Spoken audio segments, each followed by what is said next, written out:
दोस्तों आशा करता हूँ सब बहुत अच्छे एमएसपी जी के ग्रुप पर आप सभी का बहुत बहुत स्वागत है। देखिए आपने टाइटल थंबनेल देख लिया होगा। आज का जो हमारा एक छोटा सा एडिशन होगा, मात्र 15-20 मिनट के अंदर हम इस एडिशन को कवर करने की कोशिश करेंगे।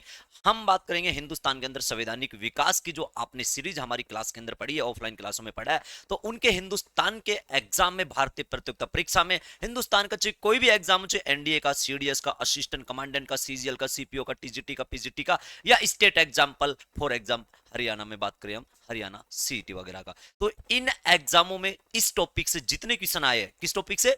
भारत के संवैधानिक विकास से। इंडियन पॉलिटी का सबसे पहला टॉपिक, भारतीय राज्य व्यवस्था का सबसे पहला जो टॉपिक होता है वो भारत में अधिनियम होते हैं, एक्ट होते हैं। बहुत से एक्ट हिंदुस्तान में आए थे, उन सभी पर हम चर्चा एक तरह से करते हैं और आपने शायद हमसे पूरी डिटेल से इनको अच्छे से कवर भी किया होगा। अब इनके अंदर से हिंदुस्तान की प्रतियोगिता परीक्षा में कौन कौन से प्रश्न आज से पहले पूछे जा चुके हैं, उन सभी प्रश्नों का समावेश हमारे इस छोटे से एडिशन में होने वाला होगा। यहां पर हम ओनली पीवाईक्यू के माध्यम से आपसे बात करेंगे। इससे पहले जितने भी पेपर्स में यहां से क्वेश्चन आ चुके हैं, लेकिन हम हर एक्ट का अलग अलग एक छोटी सी एडिशन में वीडियो आपके सामने आने वाले दिनों में कवर करते रहेंगे। जैसे कि सबसे पहला एक्ट आप लोग जान पा रहे होंगे, 1757 देश में ब्रिटिशर्स ने जो बंगाल को कैप्चर किया था ना, उसके बाद अंग्रेजों का पहला जो अधिनियम आया था, गुलामी के बाद बात कर रहा हूं, अंग्रेजों ने देश को कैप्चर करने के बाद जो इनका पहला अधिनियम था वो था 1773 का रेगुलेटिंग एक्ट। तो उससे संबंधित कौन कौन से प्रश्न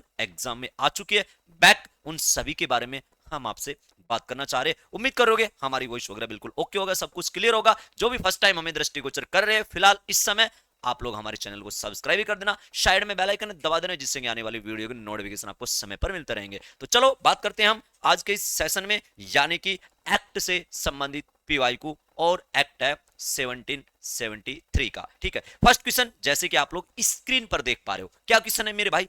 यहां पर क्वेश्चन ये पूछा गया है, निम्न में से कौन सा भारतीय अधिनियम ब्रिटिश प्रधानमंत्री लॉर्ड नॉर्थ की अध्ययन समिति की रिपोर्ट पर आधारित था? यानी कि मेरे भाई यहां पर क्या पूछा गया है? यहां पर यह पूछा गया साहब, ये हमारे देश में काफी एक्ट आए थे, लेकिन एक इंग्लैंड का प्रधानमंत्री था नॉर्थ, तो इस इंसान के, है ना, इस इंसान के एक तरह से अध्ययन पर आधारित कौन सा एक्ट था? तो वो एक्ट जो आया था ना, वो एक कमेटी बनी थी हमारे देश में जिसका नाम था नॉर्थ कमेटी। ठीक है, तो नॉर्थ कमेटी है ना, इस नॉर्थ कमेटी के द्वारा हमारे देश में एक एक्ट पारित हुआ था। और ये क्वेश्चन रेलवे एनटीपीसी के अंदर 11/2/2021 को शिफ्ट फर्स्ट स्टेज फर्स्ट में आ चुका है, क्योंकि सारे पीवाई को हमारे सामने एक तरह से आते रहेंगे, आपके सामने भी आते रहेंगे। तो ऑप्शन आपके सामने है, भारत सरकार अधिनियम 1858, या चार्टर अधिनियम एक तरह से 1793 का है, या रेगुलेटिंग एक्ट 1773 का है, पिट्स इंडिया अधिनियम 1784 है। उम्मीद करें आप लोग समझ तो गए होंगे, क्योंकि हमारा जो सेशन है छोटा सा, ये 1773 से संबंधित है। तो इस क्वेश्चन का जो सही आंसर आएगा ना,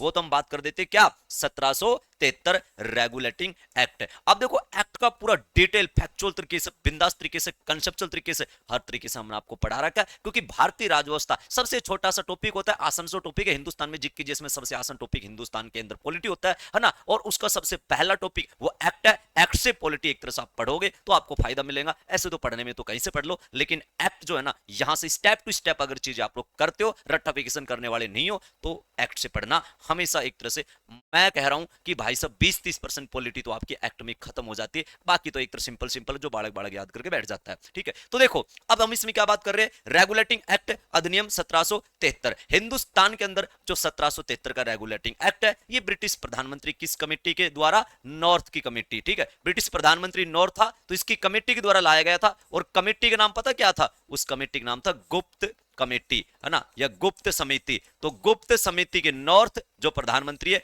इसकी एक कमेटी बनी थी, उस कमेटी का नाम रखा था ब्रिटिश प्रधानमंत्री नॉर्थ की कमेटी थी, गुप्त समिति या गुप्त कमेटी, इसके द्वारा एक तरह से लाया गया था। और जो ये एक्ट है ना, मेरी बात को 2-3 बातें एक्स्ट्रा मैं आपसे और करूंगा, आप उसको समझने की कोशिश करना। थोड़ा सा हम यहां पर बात कर देते हैं। ठीक है, हम यहां पर आप थोड़ा सा बात कर लेते हैं इसकी विशेषता। बाकी तो हमने देखो पढ़ा रखा है, हमने क्वेश्चन क्वेश्चन यहां पर करवाने थे, फिर भी 2-3 में बातें करूंगा। हमारे देश में बैटल ऑफ प्लासी हुआ था 1757 में, आप ये अच्छे से भली भांति जानते होगे, आपने पढ़ा भी होगा। और 1757 में जो बंगाल को ब्रिटिशर्स लोगों ने कैप्चर किया था ना, तो इसके बाद हिंदुस्तान में है ना, देखो बेकार बेकार पॉलिसी, टैक्स प्रणाली, रूल रेगुलेशन वगैरह, द्वैत शासन, ड्योर की बहुत से कुछ अंग्रेजों ने एक तरह से यहां पर बवंडर पैदा कर दिया था, है ना। अंग्रेजों के ही शासन में एक तरह से भ्रष्टाचार पैदा हो गया था। आम इंसान एक तरह से कर्मचारी जो आ रहे हैं वो भाई सब हिंदुस्तान से नवाब बन के निकल रहे हैं। ये पूरी एक तरह से थ्योरी आपने अच्छे से पढ़ी है ना। तो अब क्या किया ब्रिटिश सरकार ने, ब्रिटिश क्राउन ने, ब्रिटिश राजशाही ने, जो हिंदुस्तान के अंदर ये ईस्ट इंडिया कंपनी शासन कर रही है ना, हिंदुस्तान में जो शासन कर रही है, इस शासन को रेगुलेट करने के लिए हिंदुस्तान के अंदर ब्रिटिश ईस्ट इंडिया कंपनी जो कि व्यापार भी कर रही है और इनको शासन का अधिकार भी एक तरह से दे दिया गया था 1726 एक्ट के तहत। 1726 के बताऊंगा, एक एक्ट 1726 में भी आया था।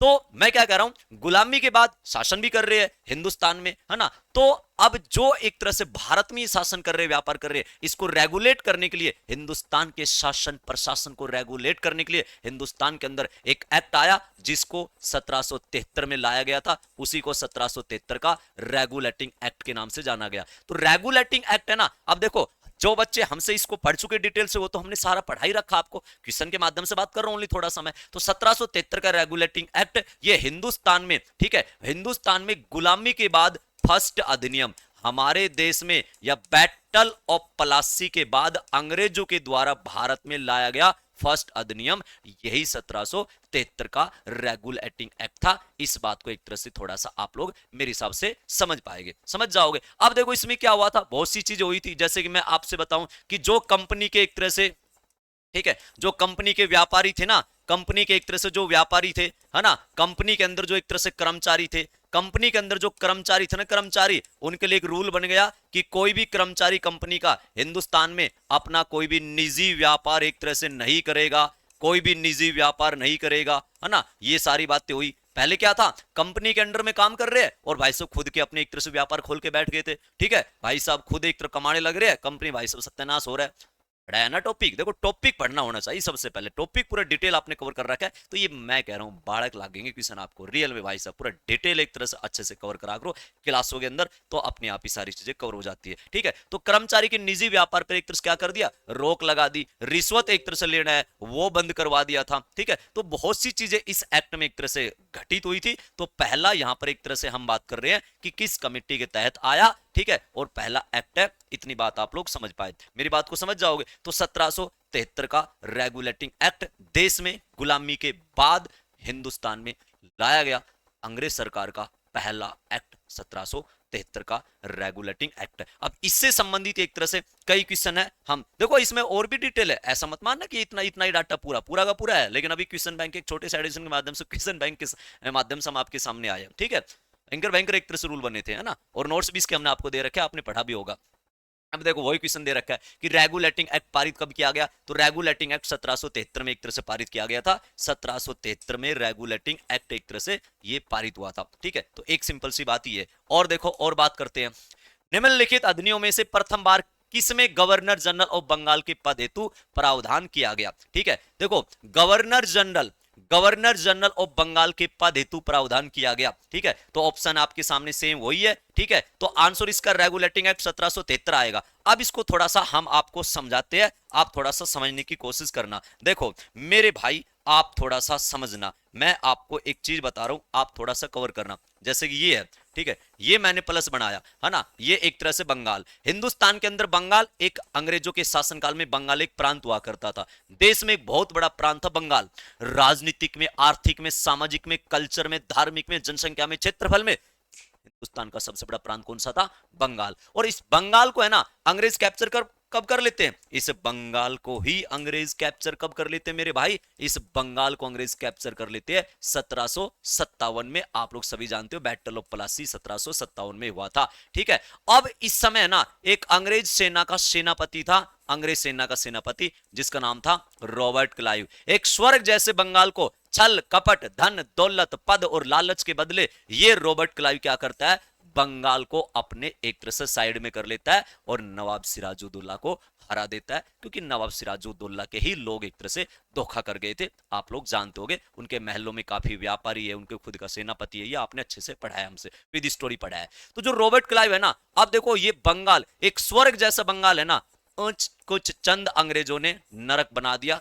कैप्चर कर लिया। तो इस इंसान का बड़ा मान सम्मान किया गया। इस इंसान को क्या सेनापति से है ना इसका प्रमोशन कर दिया गया, इसको गवर्नर बना दिया, गवर्नर 1757 बैटल ऑफ प्लासी के बाद। तो बंगाल का पहला गवर्नर कौन? Robert Clive. ठीक है, रॉबर्ट क्लाइव। और इसको भाई साहब बड़े बड़े टाइटल दिए गए, जैसे कि अंग्रेजों के द्वारा इसको टाइटल दिया गया कि स्वर्ग से उत्पन्न सेनापति, स्वर्ग से उत्पन्न सेनापति, स्वर्ग से उत्पन्न सेनापति किस अंग्रेज को कहा जाता है? यानी कि एक स्वर्ग जैसा बंगाल अंग्रेजों को इसने दिलाया। तो अंग्रेजों ने बड़ा मान सम्मान किया, टाइटल तक दे डाले कि स्वर्ग से उत्पन्न सेनापति है भाई साहब ये तो। ठीक है, तो ये है। अब मेरी बात को समझ पाए, ये एक तरह से बंगाल का क्या है?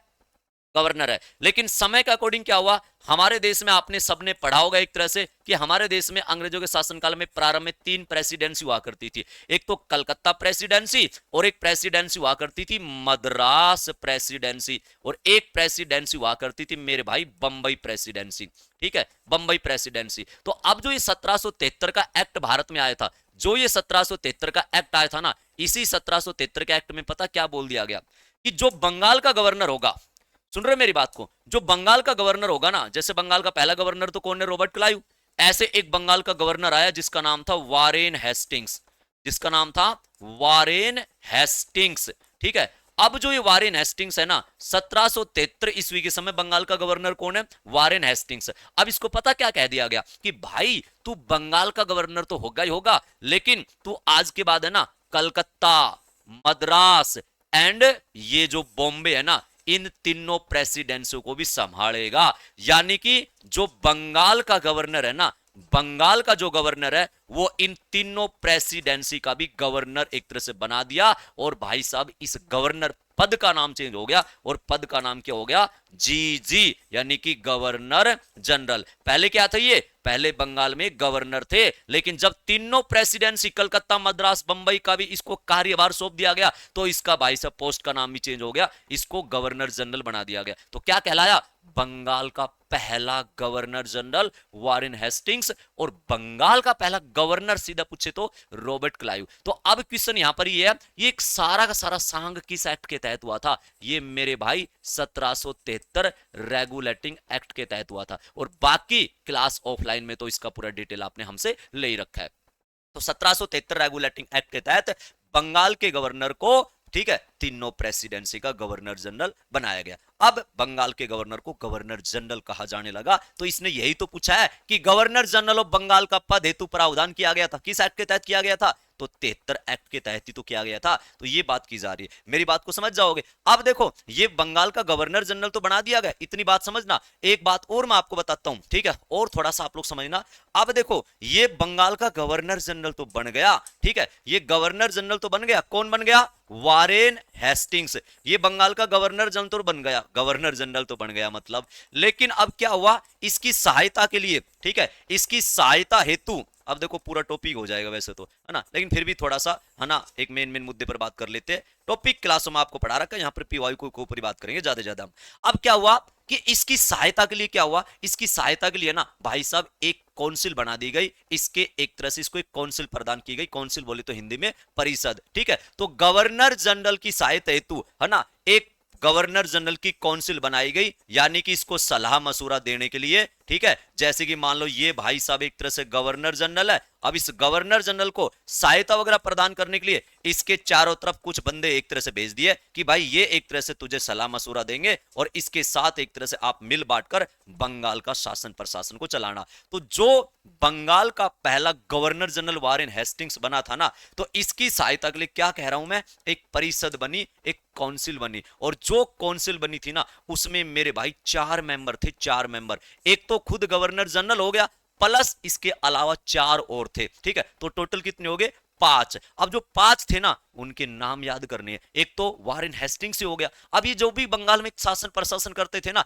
तो अब यहां पर मत के हिसाब से शासन होता था कि मान लो एक तरह, जैसे मैंने एग्जांपल किया कि भाई इतना टैक्स बढ़ाना है, तो गवर्नर जनरल की नहीं चलेंगे अकेली। तो 5 बंदे हैं, 5 में 3 कह देंगे हाँ यस बढ़ाना है, इतना % करना है, तो यस होगा। 2 ने मना कर दी ना, तो मना ही होगा।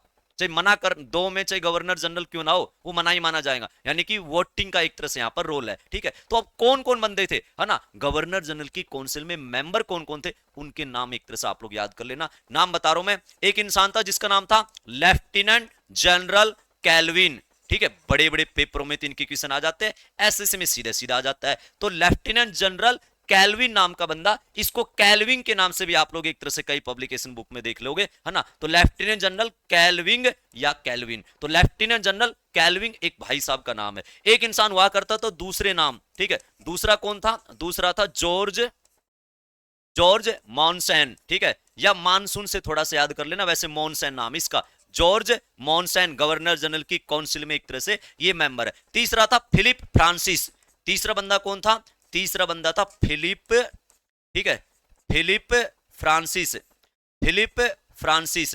और ये जो है ना, ये भाई साहब इंग्लैंड से भेज तो दिए ये, है ना, लेकिन फिलिप फ्रांसिस है ना, ये गवर्नर जनरल का दुश्मन था, और इनकी भाई साहब बनती नहीं थी, और इनकी ना बनती थी, एक कमी भी यहां पर आएगी, इसका समाधान करने के लिए 81 का अमेंडमेंट एक्ट भी हम पढ़ाएंगे अभी आपको, ठीक है। और एक चौथा नंबर का था रिचर्ड बेल, रिचर्ड बेलवेल, रिचर्ड बेलवेल, ठीक है, रिचर्ड बेलवेल, ठीक है, रिचर्ड बेलवेल, ठीक है। तो ये है, तो भाई साहब ये चार बंदे हैं। तो आपको देखो सिंपल तरीके से समझना है, हमारे देश में, हमारे देश में अंग्रेजों ने जो बैटल ऑफ प्लासी लड़ा था, शासन सत्ता अपने हाथ में ले लिया था, बंगाल में शासन करने लगे थे, देश शासन भी शुरू हो गया था, आपने पॉलिटी के एक्टों में अच्छे से इनको पढ़ा है, ठीक है। तो अब जो बंगाल में गवर्नर था ना, 1773 रेगुलेटिंग एक्ट में क्या हुआ, बंगाल के गवर्नर को तीनों प्रेसिडेंसी का कार्यभार सौंप दिया गया, यानी बंगाल का गवर्नर बन गया गवर्नर जनरल। कौन था उस समय जब 1773 का रेगुलेटिंग एक्ट आया, वारेन हेस्टिंग्स। अब वारेन हेस्टिंग्स तो है, जैसे कि मैं मान लो 2 मिनट के लिए वारेन हेस्टिंग्स हूं, अब मेरे पास एक तरह से सहायता हेतु कुछ बंदे इंग्लैंड सरकार के द्वारा भेजे गए, जिनको गवर्नर जनरल की काउंसिल कहा गया। अब वो चार बंदे कौन कौन से थे, वो बंदों के नाम आपने याद करने हैं, तो समझ जाओगे। ये कुछ बेसिक बेसिक बात बताई मैंने, जैसे कि हमारा पहला क्वेश्चन क्या है, कि पहला जो एक्ट है वो 1773 का एक्ट है, किस कमेटी के द्वारा आया, गुप्त कमेटी के द्वारा। किस प्रधानमंत्री के द्वारा बनाई गई कमेटी थी, नॉर्थ, नॉर्थ नाम के एक इंग्लैंड का पीएम था, उसके द्वारा। एक क्वेश्चन हमारा ये था। दूसरा क्वेश्चन क्या बताया मैंने, कि रेगुलेटिंग एक्ट है ये, तो पारित कब हुआ, सब जानते हो 1773 में पारित हुआ। दूसरा नेक्स्ट क्वेश्चन क्या बताया मैंने, कि गवर्नर जनरल ऑफ बंगाल का पद, ये भी 1773 एक्ट के तहत ही आया, ठीक है। तो ये 1773 के क्वेश्चन है सारे के सारे, ये सारे के सारे चीज मैंने थोड़ा सा बता दिया। मैं फिर से कह रहा हूं, पूरे के पूरे टॉपिक है भाई, सब बिंदास टॉपिक है, बिल्कुल सिंपल तरीके से, कंसेप्चुअल तरीके से आपको हम क्लासों में कवर करवाते हैं। यहां पर सिर्फ पीवाईक्यू के माध्यम से कुछ कुछ थोड़ा सा अंदेशा हम आपको प्रदान कर रहे हैं कि ऐसा ऐसा हुआ था, यहां पर हम सिर्फ पीवाईक्यू को माध्यम बना रहे हैं ओनली। अब चलो नेक्स्ट क्वेश्चन है अपना, निम्न में से किसके अंतर्गत भारत में सर्वप्रथम सर्वोच्च न्यायालय की स्थापना हुई थी। हमारे देश में सर्वप्रथम सर्वोच्च न्यायालय की स्थापना किस एक्ट के तहत हुई थी, यहां पर यह क्वेश्चन पूछा गया। तो देखो एक्ट तो आपने मायने में अभी हो ही गया कि आंसर सारा सारा 1773 का हमारा एक छोटा सा एडिशन है, तो आंसर तो 1773 ही आएगा। अब भारत में सर्वोच्च न्यायालय, ये जो आज सुप्रीम कोर्ट है ना, ये वाला सर्वोच्च न्यायालय नहीं है, ये आज जो सुप्रीम कोर्ट है इसको तो फेडरल कोर्ट कहा जाता था, पहले 1 अक्टूबर 1937 को बना था 1935 अधिनियम के तहत, ये अलग है। लेकिन हम बात कर रहे हैं कि हमारे देश में है ना, हमारे देश में क्या हुआ था, इसी 1773 रेगुलेटिंग एक्ट के तहत मेरे भाई, हमारे देश में 1773 रेगुलेटिंग एक्ट के तहत सन 1774 में, है ना, 74 में एक कोर्ट बना और उसका नाम था सुप्रीम कोर्ट। ये कलकत्ता में स्थापित हुआ था और इसका कार्य क्षेत्र सिर्फ एक तरह से बंगाल तक ही सीमित था, ध्यान रखना, ना कि मद्रास बंबई तक, ठीक है। मतलब मद्रास बंबई तो प्रेसिडेंसी वहां तक भी, ठीक है, तो बंगाल बंगाल तक, ना कि भाई उत्तर भारत में दिल्ली आगरा वगैरह यहां तक इसका कोई लेना देना नहीं था। तो इतना याद करो कि कलकत्ता में जो सुप्रीम कोर्ट 1774 में बना था, वो किस एक्ट के तहत बना था, 1773 रेगुलेटिंग एक्ट के तहत बना था। अब इसमें कितने सदस्य थे, ठीक है, जो ये बना था ना, तो इसमें सदस्य कितने थे, है ना, टोटल इसमें जज कितने थे, तो भाई इसमें 4 जज थे, 4। जैसे आज भारत का सुप्रीम कोर्ट है, वर्तमान में 34 संख्या जजों की, जिसमें एक मुख्य है और बाकी 33 अन्य, हालांकि बढ़ाने की भी कोशिश हो चुकी है, आपने न्यूज में मैंने बना के भेजा भी था, ठीक है। तो ऐसी इसमें सदस्य कितने, जो 73 एक्ट के तहत 1774 में सुप्रीम कोर्ट बना था, कहां पर बना था, कलकत्ता में बना था, जिसको कलकत्ता सुप्रीम कोर्ट बोलते हैं। तो भाई इसमें सदस्य थे 4। अब जो 4 सदस्य है ना, उनका एक तरह से क्या करना है, इन 4 में भाई साहब एक तो था मुख्य, ठीक है, मुख्य है ना, मुख्य न्यायाधीश है ना, 4 न्यायाधीश थे, तो एक तो था इसमें मुख्य न्यायाधीश और बाकी 3 थे अन्य न्यायाधीश। तो जो मुख्य न्यायाधीश था ना, हमने उसका नाम याद करना है, पेपर में ज्यादा जो मुख्य है ना वो बन के आता है। तो मुख्य न्यायाधीश कौन था, इसका मुख्य न्यायाधीश था एलिजा इम्पे, ठीक है, एलिजा इम्पे। कलकत्ता में जो 73 एक्ट के तहत 74 में सुप्रीम कोर्ट बना था ना, उसका मुख्य न्यायाधीश एलिजा इम्पे थे। बाकी 3 अन्य और थे, बाकी 3 सदस्य है ना वो अन्य और थे, उनके नाम भी याद कर लेना, कई बार एक तरह से बन के आ जाता है छोटी सी ट्रिक्स के माध्यम से। HCL, अब HCL बोले तो एक बार याद करना पड़ेगा, याद शायद आप लोग फिर फितूर से कर लोगे। जैसे कि कौन कौन थे 3 अन्य, तो एक तो इंसान था रॉबर्ट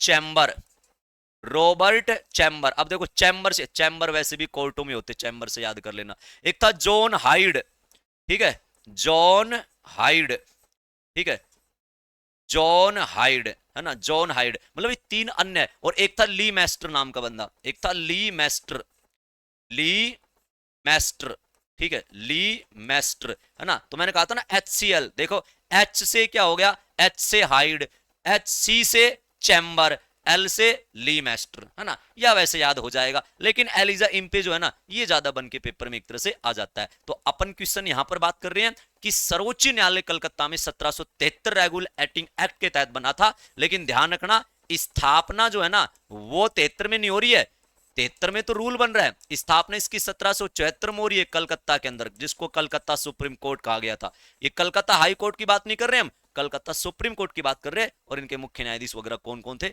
उस पर भी थोड़ा सा हम बातचीत आपसे कर चुके हैं, ठीक है। चलो नेक्स्ट क्वेश्चन अपना, नेक्स्ट क्वेश्चन यही तो है, अगला क्वेश्चन यही है ना। आ रखा है उत्तराखंड PCS में प्री 2012 में, ईस्ट इंडिया कंपनी द्वारा स्थापित उच्च न्यायालय के प्रथम मुख्य न्यायाधीश कौन थे, तो भाई एलिजा इम्पे थे, एलिजा इम्पे, ठीक है। तो इतनी सी मैंने बात की है, शायद आप लोग समझ गए होंगे। ये 1773 के दुनिया भर के क्वेश्चन बनते हैं, लेकिन सारे क्वेश्चन वही है जो घुमा फिरा कर यही पूछे जाते हैं, है ना। किसी को इधर से क्वेश्चन लाइन बना देंगे, कोई लाइन ऐसे चेंज कर देंगे, कोई ऐसे चेंज कर देंगे। तो हमने एक तरह से कुछ मेन 1773 के एक्ट के बारे में बातें की है। 1773 का कोई क्वेश्चन ही नहीं बनेगा, ग्रुप डी से लेकर आईएएस प्री का पेपर बैठ लेना, है ना। आपने क्लास अच्छे से पढ़ी है और इन पीवाईक्यू को साथ साथ हमने पढ़ा है, नो टेंशन, फ्री माइंड होकर, चाहे आप पीसीएस की तैयारी करो या मान लो आप एसएससी की तैयारी करो, ठीक है। तो ये एक तरह से कुछ सिंपल पॉइंट है ना, उम्मीद करोगे आप लोग समझ जाओगे। लेकिन मैं एक बात आपको बताऊंगा, देखो मैंने आपसे एक बात बोली है, मैंने ये बोला है कि भारत में जो है ना, भारत में जो एक्ट ये है, ये 1757 बैटल ऑफ प्लासी के बाद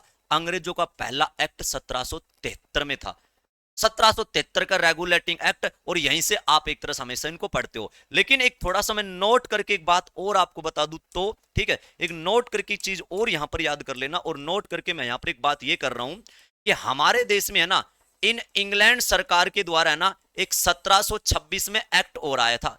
ये गुलामी से पहले के 1757 से पहले की बात है। क्योंकि कंपनी को तो क्या मिला था भाई, कंपनी भारत में आई थी, जो ईस्ट इंडिया कंपनी को मोनोपोली मिला था, मोनोपोली बोली तो हिंदी में एकाधिकार। तो इनको जो मोनोपोली मिला था ईस्ट इंडिया कंपनी को व्यापार करने का अधिकार, कि जाओ और 15 साल तक देश में व्यापार करके आओ। और फिर इस मोनोपोली को धीरे धीरे बढ़ाते गए थे। ये पढ़ा आपने अच्छे से, हिस्ट्री में पढ़ा ये चीजें, ठीक है। अब व्यापार एक तरह से कर रहे हैं, लेकिन धीरे धीरे क्या हुआ था, इनको शासन सत्ता का एक तरह से पावर भी इंग्लैंड सरकार के द्वारा दे दी गई थी, ठीक है। तो हमारे देश में ना 1726 में ईस्ट इंडिया कंपनी को भारत में शासन प्रशासन चलाने की शक्ति दे दी गई थी। इस बात को ध्यान रखना, एक एक्ट 1726 में भी आया था, ठीक है। और अब पता क्या हुआ था इसमें, ये थोड़ा सा आप ये थोड़ा प्लस है, वैसे अगर करना चाहो तो इसको याद कर लेना, अन्य तो नहीं तो 73 तो और इससे आगे के तो सारे आपने पढ़ रखे हैं। इसमें देखो क्या हुआ था, इसमें देखो हमारे देश में ना इस एक्ट के तहत कुछ कॉरपोरेशन का गठन हुआ था कुछ स्थानों पर, कॉरपोरेशन, ठीक है। ये क्या होता था, ये शासन और प्रशासन को चलाने के लिए है ना, ये कॉरपोरेशन की स्थापना की गई थी, कुछ कॉरपोरेशन। तो क्वेश्चन ये बनता है 1726 के तहत कॉरपोरेशन कहां कहां पर स्थापित किया गया था। कॉरपोरेशन का आसान भाषा में बोले तो ये कुछ ऐसे एक तरह से पावर दी गई कंपनी को कि तुम देश में एक तरह से व्यापार तो कर रहे हो, लेकिन तुम शासन भी कर सकते हो, व्यवस्था कानून व्यवस्था बना सकते हो, शासन प्रशासन को भी संभाल सकते हो, टैक्स वैक्स एक तरह से लागू कर सकते हो। और भाई साहब इन्होंने इतना सत्यानाश किया, इतना सत्यानाश किया कि इन्होंने हिंदुस्तान में बेकार बेकार पॉलिसी, टैक्स प्रणाली, कानून कायदे, शासन प्रशासन सब कुछ एक तरह से बखेड़ा खराब कर दिया, है ना। और खुद एक तरह से इंडिया के कंपनी के लोग जो भारत में अमीर बनते गए, कंपनी धीरे धीरे डूबती आई थी। और फिर जब रानी सरकार को पता लगा कि देश में तो हालत खराब हो चुकी है, तो फिर इंग्लैंड सरकार क्या करती है, देश का जायजा लेती है, मैनेजमेंट बनाती है, और उसमें इनकी कमियां ही कमियां पाई गई, तो हिंदुस्तान को बिल्कुल एक संतुलित तरीके से व्यवस्थित करने के लिए, हिंदुस्तान को रेगुलेट करने के लिए ये 1773 में एक रेगुलेटिंग एक्ट पारित करते हैं, जहां से आपने क्लासों में अच्छे से पढ़ा होगा। उसके कुछ 5-6 पीवाई को हमने आपको बताए। तो आप देखो, जो कॉर्पोरेशन की बात कर रहा हूं मैं, कि इनको एक तरह से भाई शासन प्रशासन कर लो, ऐसे एक तरह से संगठन बना के दे दिए गए थे। तो एक बंबई और कलकत्ता, बॉम्बे और कोलकाता, बॉम्बे और कलकत्ता में 1726 एक्ट के तहत भारत में कॉरपोरेशन का गठन कहां कहां पर किया गया था, बॉम्बे और कोलकाता में किया गया था। मद्रास में तो पहले से ही कर ही रहे थे, क्योंकि मद्रास में इनका पहला, अंग्रेजों का पहला किला मद्रास में बना था, ध्यान रखना, ठीक है। तो एक सीधा क्वेश्चन आता है कि भारत में 1726 एक्ट के तहत अंग्रेजों के कॉरपोरेशन कहां कहां पर स्थापित हुए थे, बॉम्बई और कलकत्ता में। मतलब इनको अधिकार दिए गए थे, शासन आप लोग इधर कर सकते हो, मतलब अपने रूल अपने हिसाब से लागू कर सकते हो। लेकिन उन्होंने फिर बेहुदा तरीके से शासन किया था। तो ये कुछ एक्ट से संबंधित बात आप लोग मेरे हिसाब से कवर कर लोगे। 1773 के रेगुलेटिंग एक्ट की मैंने एक तरह से बात की है, समझ जाओगे। यानी कि 1773 वाला जो रेगुलेटिंग एक्ट है ना, यहां से आपके क्वेश्चन ज्यादा बन के आते हैं। यानी भारत में अंग्रेजों की केंद्रीय प्रशासन की जो नींव है ना, वो 1773 एक्ट के तहत शुरू हुई थी। किसे कहेंगे आखिर संवैधानिक विकास, ये एक्ट से ही पता लगता है ना, कि मन में वहां से एक तरह से पॉलिटी आप लोग पढ़ने लग जाओ। एक तरह से पॉलिटी टॉपिक सबसे पहला अधिनियम है, बिंदास तरीके से अगर समझदारी से पढ़ना चाहते हो तो एक्ट से शुरू करना। हम आपको पढ़ा रहे हैं और एक्ट को पीवाई को साथ साथ आपको कवर करवा रहे हैं। इस एक्ट में जितनी कमी थी ना, इस एक्ट में 1773 में जितनी भी कमी थी, जैसे कि काउंसिल, जो गवर्नर जनरल की काउंसिल बनी थी, उन काउंसिल में आपस में एक तरह से मेल मिलाप अच्छा नहीं था, मनमुटाव चलता था। तो दुनिया भर की एक तरह से इसमें क्या हुई थी, मतलब की कमी आई थी। इन कमी का समाधान करने के लिए 1781 में एक अमेंडमेंट का एक्ट हो आएगा, उसका पीवाई को हम लेके आ जाएंगे नेक्स्ट क्लास में। 1781 का अमेंडमेंट, ऐसे 1784 का पिट्स इंडिया एक्ट है, 1786 का अधिनियम है, 93 का है, 1813 का चार्टर एक्ट है, 33 का चार्टर एक्ट है, 1853 का एक तरह से चार्टर एक्ट है, 1858 का भारत शासन अधिनियम है। मतलब कि ऐसे दुनिया भर के आएंगे। और लास्ट 1947 का अधिनियम, जिसके तहत हिंदुस्तान आजादी दी गई थी अंग्रेजों के द्वारा, 1947 इंडियन इंडिपेंडेंस एक्ट के तहत। उम्मीद कर रहे होगे यहां तक सारी चीजें आपने कवर कर ली होगी। कुछ 3-4 क्वेश्चन हमने आपको बताए सिर्फ 1773 रेगुलेटिंग एक्ट से संबंधित। दैट्स ऑल, मेरे लिए इतना याद करना, ठीक है।